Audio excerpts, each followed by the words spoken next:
más diferentes. El mío. La mía.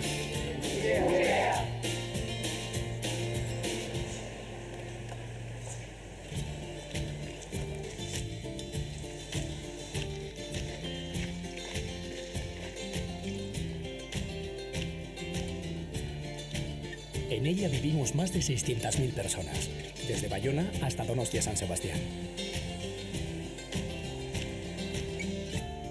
Una ciudad de ciudades, donde todo está conectado.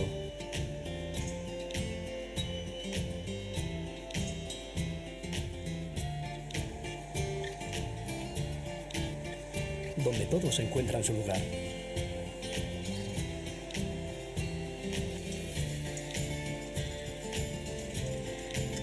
Un proyecto común en el que ya no existen las fronteras. La Eurociudad Vasca.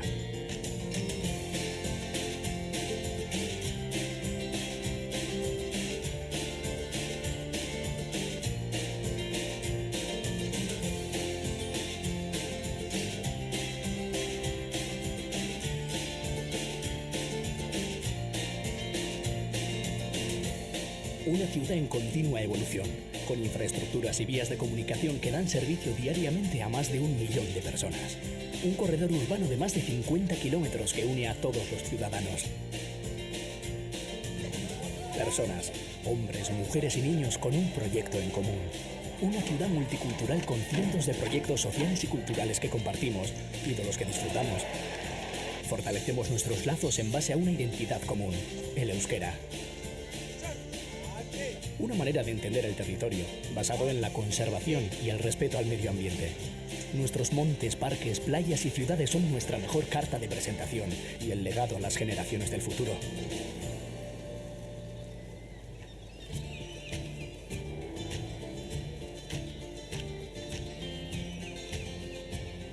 Para quienes vivimos aquí, la Eurociudad Vasca es nuestra realidad.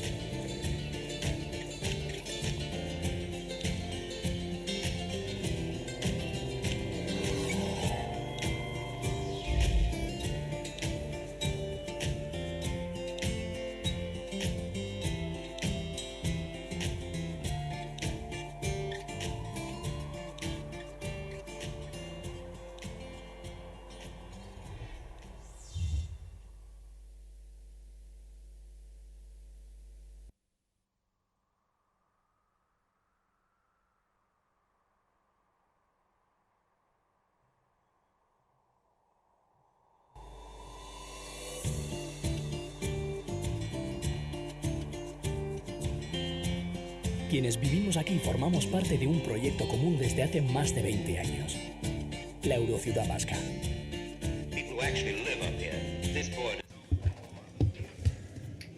Traduciendo del euskera. Sí. Buenos días, ¿qué tal estáis, compañeras? ¿Bien? ¿Sí? ¿Se oye bien? Perfecto. A ver, si os oímos a vosotras. Hablando en francés. Bonjour, bonjour, vous m'entendez? No habla Vous castellano. m'entendez?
Kaixo, egunon, eta izan zaitezte denak ongi etorriak Euskal Eurohiriaren foroaren aurreneko saiora.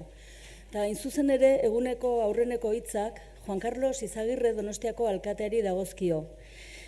Tiene la palabra para abrir esta primera jornada del foro sobre la Eurociudad el alcalde de San Sebastián, Juan Carlos Izagirre, monsieur le maire de cette ville qui accueille ces 2 jours de réflexion et de débat. Zurea da hitza, alkate jauna. Uste zurea ura dela, bai, hau bigarren mailakoa da.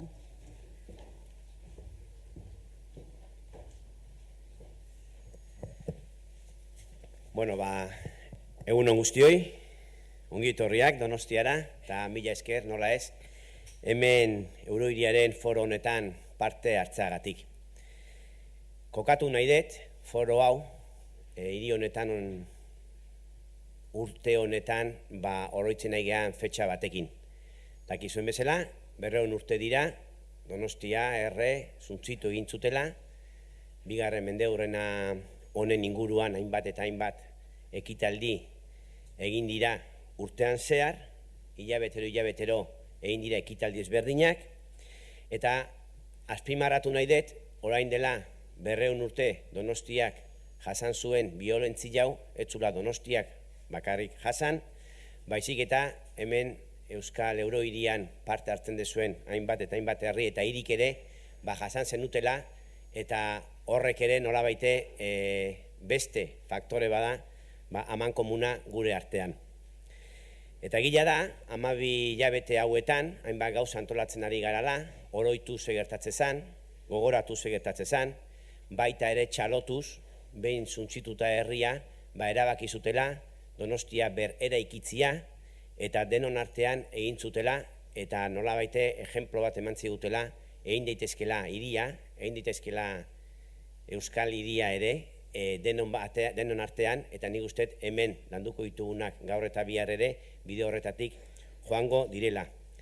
Eta egin ditugun ekitaldi hauetan, 12 hilabete hauetan, asko oroitu deuz egertatu zen, egin ditugu ere beste ekitaldi batzu bistosoagoak fokatuta aizialdira, baina egila ez daitara zoren badagon, itzulpenarekin.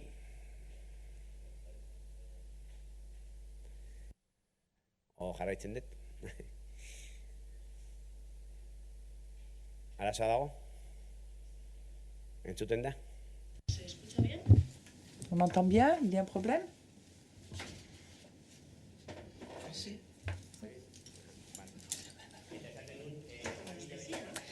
Bien. Et comme je vous disais, pendant ces 12 mois, nous allons organiser une série d'actes pour faire revivre tout ce qui s'était passé il y a 200 ans. Et le travail aussi de développement qui s'est fait pendant ces 2 siècles. Nous pensons qu'aujourd'hui et demain, nous allons vivre 2 journées intéressantes pour réfléchir au genre de villes, de zones urbaines et d'eurocités. Nous voulons vivre et construire dans les années à venir. Ce moment coïncide avec le 20e anniversaire de la création de ce forum, précisément. Et je dois faire la première présentation, donc je ne vais pas trop m'étendre. Je veux seulement vous rappeler que c'est un honneur pour moi, un honneur pour nous de célébrer ici ce forum. Et je suis sûre que ces 2 journées vont être fructifères, enrichissantes. Pendant la première partie de ma présentation, je vais vous parler des pas, des démarches concrètes à faire.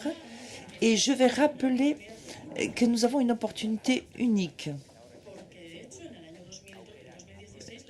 En 2016, la ville sera capitale européenne de la culture et c'est une occasion que nous devons tous profiter. Je vous souhaite de tirer le plus grand profit de cette réunion. Vous savez que vous êtes toujours les bienvenus dans cette ville et je souhaite que votre séjour soit des plus agréables. C'est tout, merci.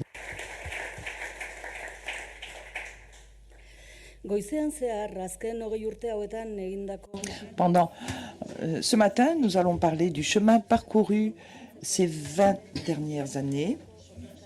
Différentes personnes représentantes des des éléments de l'Eurocité vont intervenir. Ils vont d'abord nous parler de la présentation de grands projets mis en marche par les représentants des institutions et des collectivités de l'Eurocité basque. Ensuite, le public pourra leur poser les questions opportunes avec des cartes que vous avez dans les portefeuilles que l'on vous a donnés. Nous avons ici avec nous ces représentants et j'aimerais qu'ils viennent nous rejoindre dans ce salon que nous avons préparé. Nous avons M. Juan Carlos Izaguirre, M. Grenet de l'agglomération de la côte basque de l'Adour. Nous avons aussi M. Michel Iriard, l'agglomération du Sud Pays Basque.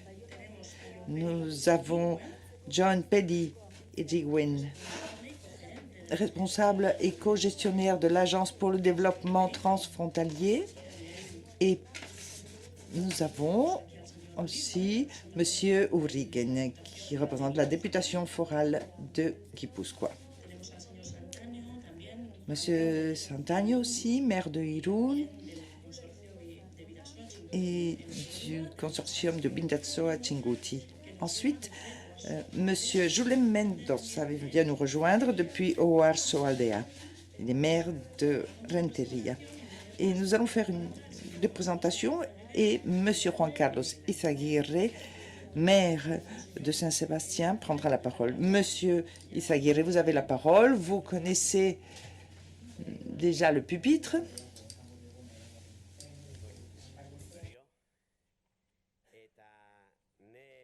Bonjour. Une fois de plus, dans mon exposé, j'aimerais expliquer une réflexion que nous avons faite sur l'Eurocité. Je crois que le concept d'Eurocité est parfois difficile à appréhender. Et beaucoup de citoyens passent par la même situation. Le concept est complexe, mais force est de reconnaître que c'est un concept réel. Il y a beaucoup de choses qui ont été faites dans ce sens ces 20 dernières années. On a beaucoup théorisé sur ce concept et je vais expliquer un concept qui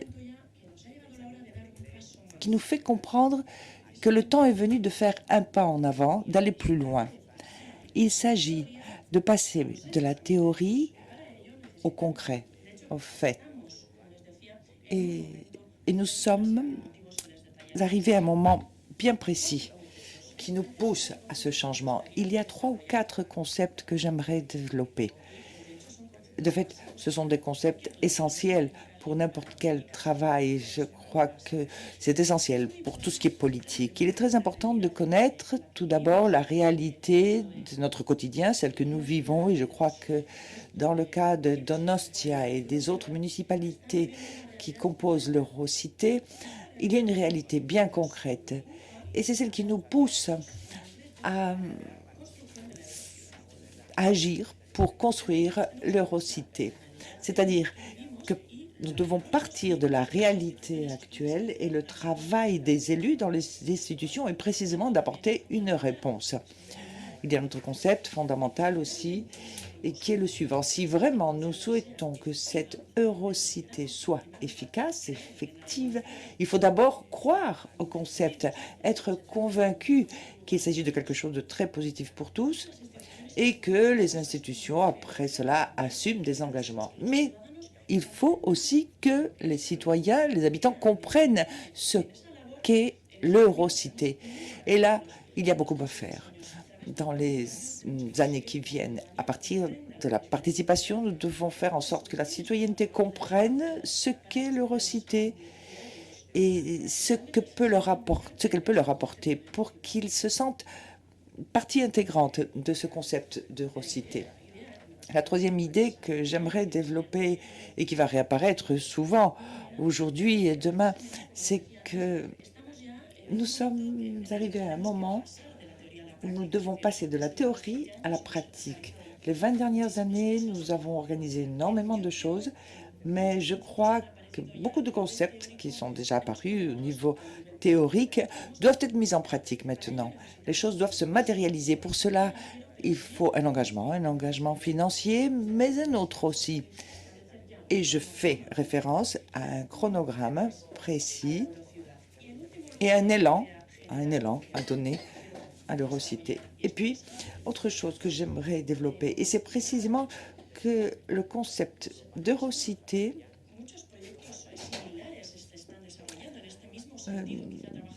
n'est pas unique. Il y a d'autres concepts similaires qui se développent. Et nous devons en tirer leur expérience, tirer parti de ces forces. Là, en 2016, nous allons être nommés capitale culturelle et c'est une opportunité à ne pas laisser passer. C'est une opportunité unique. J'aimerais développer ces concepts depuis ma perspective, depuis mon point de vue, en profitant de ce forum. De fait, je pense que nous devons tous exprimer l'engagement que nous avons dans ce sens. Les représentants ici réunis, nous sommes des représentants locaux de mairies, d'institutions locales.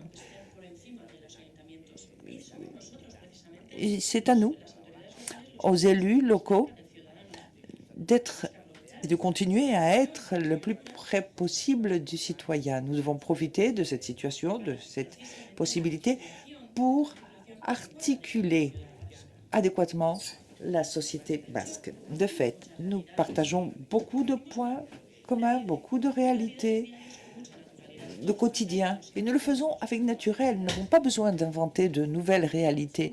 De fait, nous partageons le quotidien de nos citoyens dans ces Eurocités.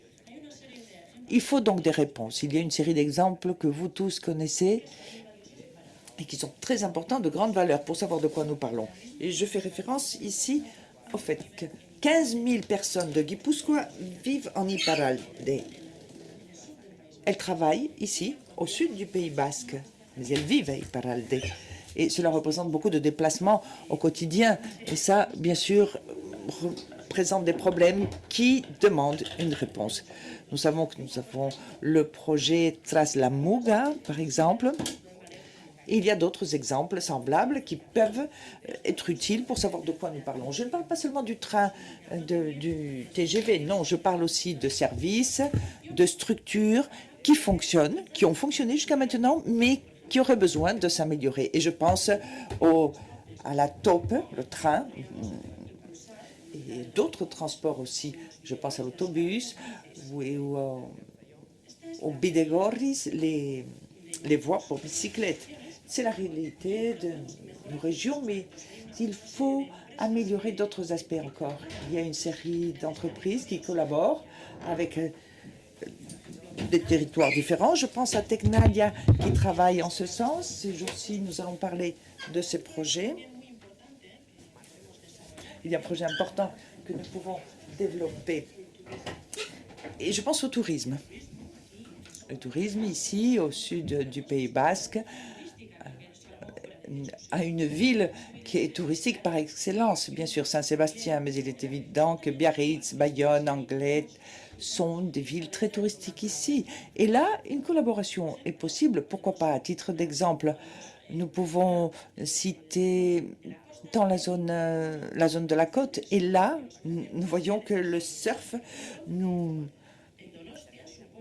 offre des possibilités qui représentent 18 000 € à Donosti, en Saint-Sébastien, 18 millions d'euros, le surf. C'est un fait reconnu.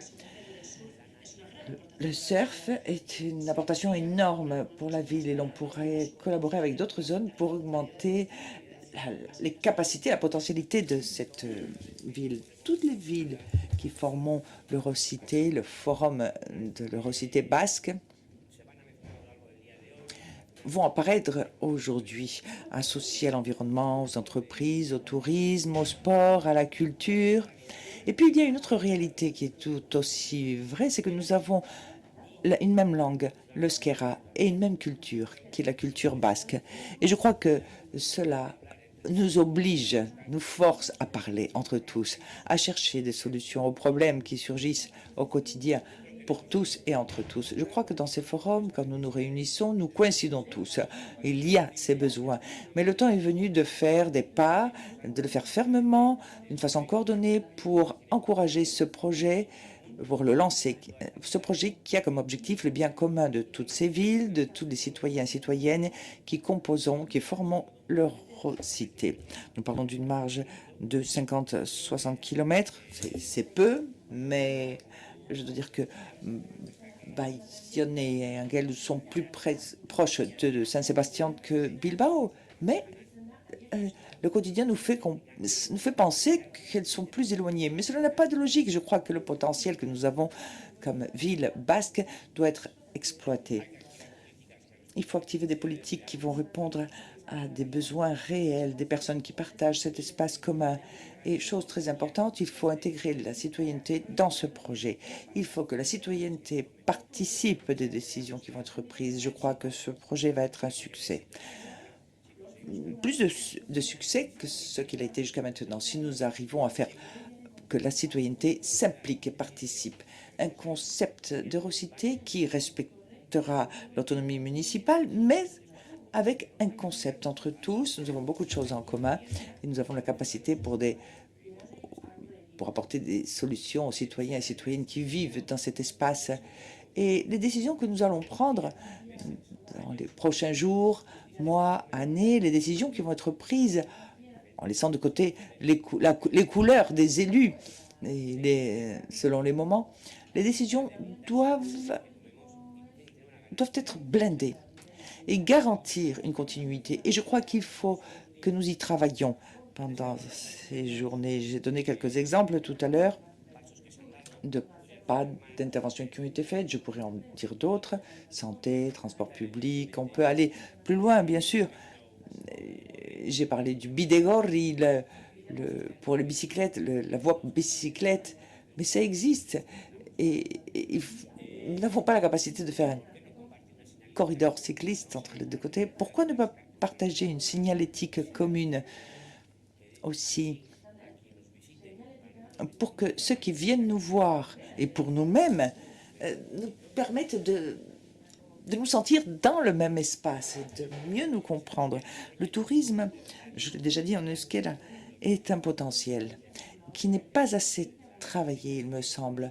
Les touristes qui viennent à Donosti sont invités à connaître d'autres lieux. Eh bien, je crois qu'il faut les inviter à connaître le territoire de l'Eurocité basque. Et que les touristes qui arrivent à Bayonne, Anglet, doivent avoir la possibilité de visiter naturellement, parce qu'il y a beaucoup de choses en commun, cette zone de l'Eurocité basque. De ce côté. Et je crois que tout le monde serait gagnant. Les citoyens gagneraient, nous aussi, c'est un potentiel à travailler. Nous avons parlé de 15 000 Guipuscois qui vivent maintenant en Euskadi du Nord et qui travaillent ici. Et un forum comme le nôtre devait travailler cette situation déficitaire. Il y a beaucoup de citoyens d'Euskadi Nord qui viennent ici en Euskadi Sur, à Renteria et Donosti pour le loisir, pour des motifs de travail. Et je crois que nous devrions prendre très au sérieux tout ce qui est la mobilité, au-delà du TGV, qui est quelque chose qui a été très travaillé, très dit, très répété ces dernières années. Je crois que le transport entre Bayonne et Saint-Sébastien ne peut pas continuer dans l'état où il est. Je donnerai d'autres exemples aussi. Par exemple, je crois qu'il est extrêmement important que des situations que moi je considère anormales, comme par exemple le fait qu'un étudiant de Bayonne voulant étudier à l'université de Saint-Sébastien soit considéré comme quelqu'un venant de l'étranger et qu'ils doivent recourir à des bourses Erasmus. C'est impensable. Et ces choses-là devraient être abordées dans un forum comme celui-là. Si nous créons la Eurocité basque, nous devons entendre que tous les mouvements de nos citoyens doivent être faits et acceptés comme d'une ville à l'autre. Nous pourrions donner énormément d'exemples encore sur le tourisme, la signalétique, l'environnement. Je crois que nous avons déjà des projets en marche et qui pourraient être perfectionnés, qui pourraient aller plus loin. Et ici, j'aimerais répéter deux concepts que j'ai dit au début en euskera. Le premier, c'est que je suis convaincu que nous devons faire cela en encourageant la participation de la citoyenneté. Je crois que le concept d'Eurocité basque, y compris au niveau institutionnel, est quelque chose de difficile à assimiler. Et cependant, c'est un concept très intéressant qui a de l'avenir et qui va stimuler énormément de secteurs dans tout ce territoire. Et je crois que la citoyenneté doit le comprendre et doit participer, doit en former partie. Et je crois que c'est à nous de créer les mécanismes pour que la citoyenneté se sente membre de cette Eurocité. Et je crois que nous devons profiter du fait que l'Europe croit en ces projets et qu'elle a des aides pour ces projets. Et n'oublions pas qu'en 2016, Donosti va être capitale européenne, avec une ville polonaise aussi, et cela va nous permettre de travailler ensemble avec d'autres villes qui forment partie de l'Eurocité basque. Profitons-en parce que c'est une opportunité unique qui ne se représentera pas de sitôt. Aujourd'hui, demain, on va parler de projets concrets.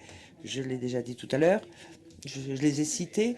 Je crois que ce forum de 2 jours devrait nous donner des idées concrètes de l'articulation que nous souhaitons pour la théorie qui a été travaillée pendant des années. Il y a eu des propositions de succès, mais je suis sûr que l'on peut aller plus loin et que si tout s'articule et si nous faisons en sorte que tout soit mieux coordonné, le succès est garanti. Et je suis convaincu que ces journées vont nous être utiles. Je ne sais pas combien de temps j'avais pour cette introduction, mais laissez-moi dire, avant de finir, que le mot magique, c'est l'engagement. L'engagement qui doit sortir de ces journées, qui doit aller au-delà de l'engagement financier. L'engagement de créer des chronogrammes et de savoir exactement vers où nous allons, avec des échéances, des objectifs à court, moyen et long terme. Et je crois que c'est le plus intéressant que l'on pourrait extraire de ces 2 journées à Donosti. Et pour finir, une idée à développer pendant ces 2 jours. Nous devons créer une structure pour permettre que tous ces projets vivent dans les prochains mois, les prochaines années. Mais il est vrai qu'aujourd'hui, nous pouvons déjà prendre des engagements. J'ai parlé d'une série de secteurs comme le tourisme, la mobilité, les déplacements. Et je crois que les responsables, les élus qui sommes ici aujourd'hui, représentons une série d'institutions locales, entre autres des institutions du sport, du tourisme, et que ce forum convient pour décider de réunions pour aborder ces thèmes, en sachant que nous devons toujours créer une structure à moyen terme pour coordonner tous ces travaux et pour donner de l'élan au concept de l'Eurocité basque, parce que tout cela va représenter, ne peut être que bon pour nous tous. Je ne vais pas m'étendre davantage. J'espère que ces journées seront riches, enrichissantes pour tous. Et nous pourrons parler pendant les tables rondes pour nous entendre et nous écouter. Merci. Eskerrik asko Izagirre jauna, y a continuación corresponde al señor Jean Grenet cerrar este primer tramo de la mañana. Maintenant, c'est à monsieur Jean Grenet. Et c'est maintenant le tour de monsieur Jean Grenet de nous parler de... Ah si. Oui, parfait. Bien, écoutez, d'abord, monsieur le maire, merci de nous accueillir dans votre très belle ville de Saint-Sébastien, dans ce palais Miramar, le bien nommé. C'est pour nous toujours un bonheur de venir chez vous, et notamment dans le cadre de l'Eurocité, puisque nous fêtons les 20 ans aujourd'hui de l'Eurocité. Alors, on m'a demandé de présenter un projet de la communauté d'agglomération que je préside, et je voulais vous parler donc d'un projet qui est un projet de cœur métropolitain. Alors vous me direz, mais quelle est la notion métropolitaine que vous définissez? C'est bien entendu la communauté d'agglomération Côte Basque-Adour, avec ses 5 communes, les 3 fondatrices, Bayonne-Anglet-Biarritz, plus Le Boucau et plus Bidart. Ça, c'est notre communauté d'agglomération qui représente à peu près 125 000 habitants. Mais quand je parle d'un cœur métropolitain, je parle bien sûr de cette agglomération, mais également de ce qu'il y a autour, à proximité, à savoir au sud la communauté de communes Roby, à l'est la communauté de communes Nivadour, et au nord la communauté de communes du Seignanx dans les Landes. Ceci représente donc un pôle métropolitain, c'est à peu près 250 000 habitants, et donc ce que nous développons aujourd'hui à la communauté d'agglomération Côte Basque-Adour, sur les rives de l'Adour, c'est la création d'un cœur métropolitain, avec en filigrane la reconquête des berges de l'Adour. Nous avons bien vu ce qui s'est passé à Bilbao, avec la reconquête des berges du Nervion. Nous avons vu ce qui s'est passé, donc c'était avec Iñaki Azkuna, que je salue, grand-maire de Bilbao, et également à Bordeaux, avec un autre grand-maire, Alain Juppé, la reconquête des berges de la Garonne. Eh bien, nous sommes ici en cœur d'agglomération sur plusieurs projets qui s'imbriquent pour justement constituer, à travers notamment la mobilité des flux, de constituer un cœur métropolitain qui se situe autour de l'Adour et sur Bayonne. Alors, je propose que nous avancions, parce que je vous l'ai dit, il y a plusieurs projets qui se complètent, qui ne se télescopent pas, mais qui s'imbriquent les uns dans les autres. On zoome. Voilà l'Adour que vous voyez là, bien sûr. C'est une chance pour une ville d'avoir un fleuve qui la traverse. Nous avons la chance à Bayonne d'en avoir 2, la Nive et l'Adour, mais aujourd'hui nous nous préoccupons de l'Adour. Et donc, premier projet, c'est un projet de transport en site propre. De quoi s'agit-il? Nous avons de plus en plus de difficultés dans l'agglomération à circuler, et donc c'est d'inciter les gens à quitter le tout-voiture pour monter dans des bus à haut niveau de service, peu polluants, peu bruyants, accessibles aux handicapés et qui permettent de se déplacer beaucoup plus rapidement qu'on se déplace habituellement dans les bus, puisque le gain de temps de trajet, pour le même trajet, c'est 30% de gain, avec le même prix que sur un bus normal. Alors c'est un projet avec 2 lignes, une ligne nord-sud qui part de Tarnos dans les Landes pour traverser le Tarnos, le Boucau, Bayonne et Anglet, pour se terminer dans le quartier Sutard, au sud de l'agglomération, sur la route du Pays Basque intérieur, et puis également un projet est-ouest qui part donc de Bayonne nord pour arriver jusqu'à Biarritz. Le total représente 24 km et demi de transport en site propre, avec bien entendu non pas des abribus mais des stations, avec également un matériel roulant qui s'apparente à des tramways plus qu'à des bus. Et ce projet, nous le mettons en route en décembre 2013 pour le terminer en fin d'année 2017. C'est un investissement de 130 millions d'euros. Voilà, et comme je suis président du syndicat des transports, donc j'ai porté ce projet avec mes collègues depuis maintenant 4 ans, et nous arrivons à la, je dirais, à la mise en service de ces travaux. Ça a mis beaucoup de temps, les financements ont été pas évidents à trouver, mais aujourd'hui nous y sommes, et le transport en site propre, bien vous le voyez ici, nous sommes devant la gare de Bayonne, avec donc une espèce de projection en 3D qui vous montre un petit peu que ces bus circulent sur des couloirs qui leur sont réservés, pas partout, parce que ça n'est pas possible, mais partout où c'est possible. Ça représente le site propre à peu près 50% du trajet. Et comme ils sont prioritaires au feu, ces bus, bien entendu, on gagne beaucoup de temps. Alors, vous avez ici la traversée de Bayonne par ces bus qui vont donc passer dans l'intérieur de la ville au contact de la population et des commerces, tandis que, on le voit ici, eh bien, vous avez le réaménagement, voilà la mairie de Bayonne, les bus passent par ici au plus près des habitants et des commerces, Alors que, on va le voir après, eh bien ici, ce sont les voitures qui longent le bord du fleuve avec une promenade, bien entendu, qui est une reconquête des berges de l'Adour jusqu'à la sous-préfecture. Voilà donc voilà ici la reconquête des berges, voilà ce que ça va devenir, alors qu'aujourd'hui, il y a des voitures et puis c'est tout, stationnées. Voilà, une grande végétalisation et une reconquête donc des berges. Voilà, ça c'est le transport en site propre.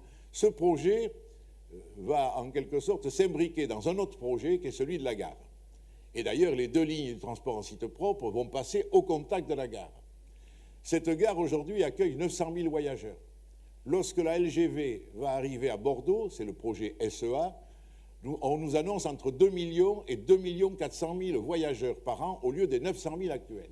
Et quand on voit comment nous accueillons ces 400 000 voyageurs, ces 900 000 voyageurs, il est clair qu'on ne peut pas laisser la gare en l'état. Donc nous avons un projet qui est très avancé. Le président Rousset va venir présider le prochain comité de pilotage à Bayonne sur cette gare pour en faire donc un pôle multimodal.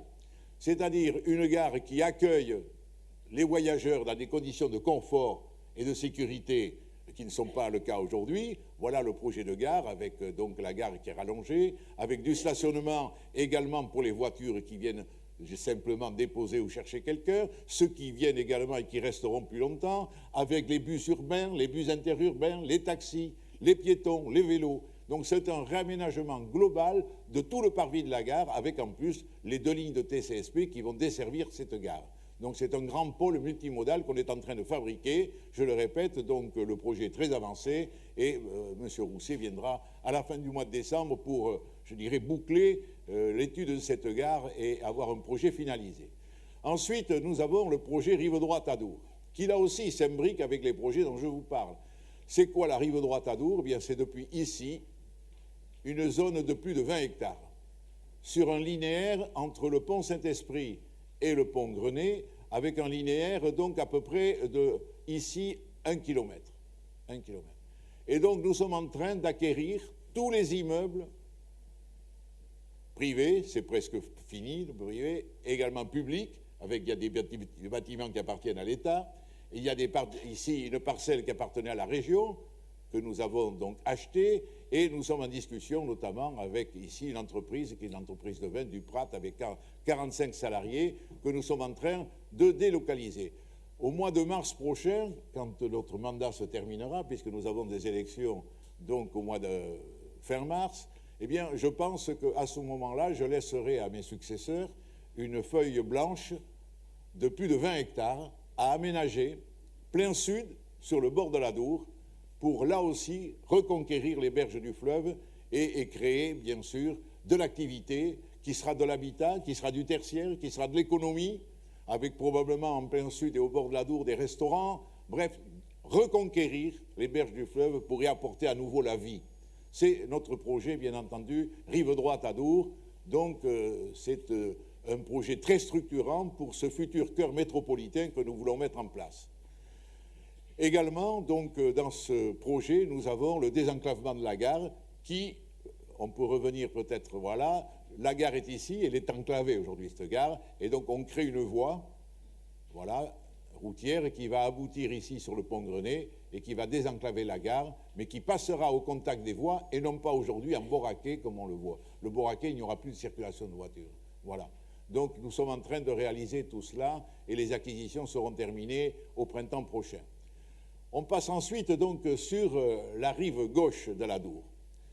Voilà notre projet, lui aussi de 20 hectares. 40 hectares à réaménager. Le début des travaux a déjà démarré ici, c'est le projet Marine Adour. C'est un projet qui est en quelque sorte le starter de l'opération que nous voulons sur la rive gauche de l'Adour. C'est une opération qui va du pont Grenet jusqu'au ruisseau d'Astinetch à Castorama, à la limite d'Anglet et de Bayonne. C'est la reconquête de cette berge parce qu'il y a là des entrepôts, c'est extrêmement hétéroclite, ça n'a aucun cachet et il y a même des entreprises qui sont là qui n'ont rien à y faire. Et comme la ville se prolonge de plus en plus, il faut reconquérir et recréer de la ville ici. C'est ce que nous avons fait avec Marine Adour. Il y aura des logements, et notamment des logements sociaux. Il y aura des commerces, à peu près un commerce alimentaire de 5000 m² et une douzaine de boutiques de proximité. Il y aura également donc du tertiaire, des bureaux et un hôtel 4 étoiles de 90 chambres. Voilà le programme Marine-Adour que vous voyez ici. Donc celui-ci est en cours de construction. Celui-ci commencera au début 2014 et l'ensemble fait un vaste pôle d'entrée d'agglomération, puisque vous êtes sur le pont Grenet ici, que quand vous arrivez des Landes, vous arrivez dans l'agglomération par rapport à cet espace-là.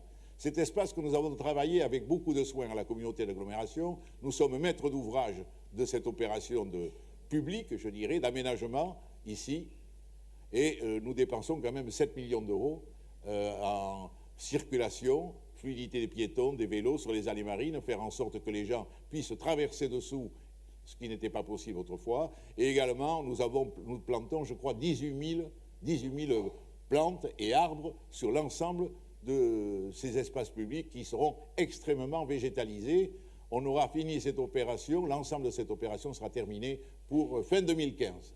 Fin 2015. Donc c'est le début de l'aménagement de toute la rive gauche sur les 20 hectares dont je vous ai parlé. Là aussi, donc, c'est un projet très important pour l'agglomération et pour la ville elle-même, mais le projet est tout à fait différent. Pourquoi? En quoi il diffère? C'est que sur cette rive gauche à Dour, il y a des immeubles qui devront être conservés. On ne partira pas d'une feuille blanche en rasant tout comme on l'a fait sur la rive droite. Il y a des immeubles qui sont déjà identifiés et qui seront à conserver, donc il va falloir progressivement faire une espèce de dentelle qui va nous permettre d'inclure du neuf dans des portions de villes qui sont déjà d'ailleurs définies, où il y a des choses à conserver, d'autres à démolir et à reconstruire. On le voit ici, nous travaillons ce projet avec un architecte qui est très connu sur le plan international, qui s'appelle Winnie Maas, qui travaille notamment à Bordeaux sur tous les quais et tous les entrepôts donc, de Bordeaux. Et donc c'est une étude urbaine aujourd'hui que nous avons mis au point. On arrive d'ailleurs au terme de cette étude. Et là aussi, progressivement, il va falloir aménager ces 20 hectares que nous avons sur la rive gauche pour que la ville puisse gagner et qu'on ait un quartier qui densifie la population sur les bords de la Dour, qui amène également des services qui justifient cette appellation dont j'ai parlé de cœur métropolitain. De cœur métropolitain, nous y sommes ici avec tous les flux qu'il y a autour de, bien entendu, du pont Grenet, que ce soit la Rixag, que ce soit donc l'autoroute en haut. Donc nous avons là un carrefour avec les échanges qui sont notamment très importants avec le sud des Landes, qui vient ici et qui arrive ici dans l'agglomération. Voilà ce que je peux dire sur ces projets. Voilà. S'il y a des questions, j'espère être à même d'y répondre. Merci, Monsieur Grenet, de cette très très belle présentation. Pour les questions, on accorde le temps aux gens pour préparer les questions. Merci.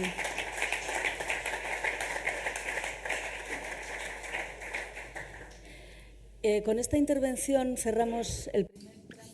Avec cette intervention, donc nous terminons cette intervention. La pause café sera servie à l'entrée. Là, vous avez pris vos documents et vous savez que vous avez vos cartes pour écrire vos questions, que les questions seront posées après la pause café. Dans 20-25 minutes, nous nous retrouverons ici. 20-25 minutes. J'espère que l'horaire sera respecté. C'est ça. De retour dans 20-25 minutes. Donc 11h10. 11h10, si le programme ne me trompe pas.